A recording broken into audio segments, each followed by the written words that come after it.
Ration দুর্নীতিতে রাজ্যের শাসক দলের প্রভাবশালী নেতারা যুক্ত আছেন, এই যুক্তি দিয়ে ফের সিবিআইকে তদন্তভার দেওয়ার জন্য কলকাতা হাইকোর্টে আর্জি জানালো ইডি। অন্যদিকে 2019 সালে বালিগঞ্জ থানার এফআইআরের ভিত্তিতে নিম্ন আদালতের বিচার প্রক্রিয়ার উপর অন্তর্বর্তী স্থগিতাদেশ দিলেন বিচারপতি জয় সেনগুপ্ত। রেশন দুর্নীতির তদন্তে নেমে ইডি ইতিমধ্যেই গ্রেফতার করেছে প্রাক্তন খাদ্যমন্ত্রী ও বর্তমান বনমন্ত্রী জ্যোতিপ্রিয় মল্লিককে। গ্রেফতার করা হয়েছে মন্ত্রীর ঘনিষ্ঠ বলে পরিচিত ব্যবসায়ী তথা চালগমের মিল মালিক বাকিবুর রহমান এবং বনগাঁর প্রাক্তন পুরপ্রধান ও তৃণমূল নেতা শঙ্কর আঢ্যকে। তৃণমূলের প্রভাবশালী নেতা সন্দেশখালী শাহজাহান শেখকেও খুঁজছে ইডি। এই প্রেক্ষাপটে সোমবার কলকাতা হাইকোর্টে বিচারপতি জয় সেনগুপ্তর এজলাসে ইডির আইনজীবী দাবি করেন 10,000 কোটি টাকার দুর্নীতি হয়েছে, বাংলাদেশের মাধ্যমে 2,000 কোটি টাকা দুবাইতে পাচার হয়েছে। প্রভাবশালী মন্ত্রী এবং তার সহযোগীকে গ্রেফতার করে বিভিন্ন তথ্য জানা গেছে। যাদের নামে চার্জশিট আছে এবং তাদের নামে যে পরিমাণ দুর্নীতির কথা বলা হচ্ছে সংখ্যাটা তার থেকে অনেক বেশি।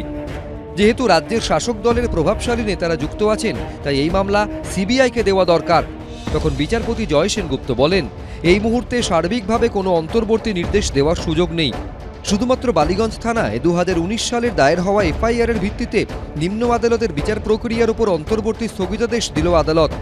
যদি এই মামলায় পুলিশের তদন্ত এখনও সচল থাকে তাহলে তার উপরেও বহাল থাকবে স্থগিতাদেশ। পুলিশকে কেস ডায়েরি পেশ করার নির্দেশও দিয়েছেন বিচারপতি। আদালতে রাজ্য সরকারের আইনজীবী দাবি করেন, রেশন দুর্নীতির বেশিরভাগ তদন্ত রাজ্য পুলিশ শেষ করেছে, পুলিশ চার্জশিট পেশ করেছে, চূড়ান্ত রিপোর্ট দিয়েছে। এরপর বিচারপতি বলেন, তাহলে আরও তদন্ত করার সুযোগ রয়েছে। আদালতে রাজ্য সরকারের তরফে জানানো হয়, ইডি যে 6টি এফআইআরের কথা বলছে তার মধ্যে 5টিতে চার্জশিট পেশ হয়েছে এবং একটি মামলায় চূড়ান্ত রিপোর্ট জমা পড়েছে। তদন্ত প্রক্রিয়া নিয়ে আমাদের বলার কিছু নেই, কিন্তু যেহেতু মহামান্য আদালত বিষয়টি দেখছেন এবং তাদের নির্দেশে নজরদারিতে হচ্ছে, মানুষের আস্থা আছে, এর প্রকৃত তথ্য সামনে আসবে। ইডি সিবিআই এর কনভিকশন রেট নিয়ে মহামান্য আদালত প্রশ্ন করে। সিবিআই আজও রবীন্দ্রনাথের নোবেল প্রাইজ খুঁজে বেড়াচ্ছে। ইডির কনভিকশন রেট 0.46%। ইডির আধিকারিকদের বিরুদ্ধে প্রকাশ্যে ঘুষ নেওয়ার অভিযোগ। সিবিআই কাস্টডিতে মৃত লালন শেখের স্ত্রী অভিযোগ করছে সিবিআই অফিসাররা 50 লক্ষ টাকা ঘুষ চেয়েছে। বিজেপি করলে দুর্নীতিগ্রস্ত হয়ে থাকলে, সিবিআই এর এফআইআর নাম থাকলে বা ইডিতে পিএমএলএ কেস থাকলে সেগুলো বন্ধ হয়ে যায়, তাদের কেশাগ্র কেউ স্পর্শ করে না। সুতরাং সম্পূর্ণভাবে বিজেপির পদলেহন করে ইডি সিবিআই কাজ করতে করতে নিজেদেরকে যে জায়গায় নিয়ে যাচ্ছে, আগামী দিনে বিজেপির রাজনৈতিক বিদায় অবশ্যম্ভাবী, কিন্তু ইডি সিবিআই তার হৃত গৌরব আর ফিরে পাবে না। এর আগে 5ই জানুয়ারি রেশন দুর্নীতি তদন্তে সন্দেশখালীতে তৃণমূল নেতা শেখ শাহজাহানের বাড়িতে গিয়ে বর্বর আক্রমণের মুখে পড়েন ইডি ও সিআরপিএফ।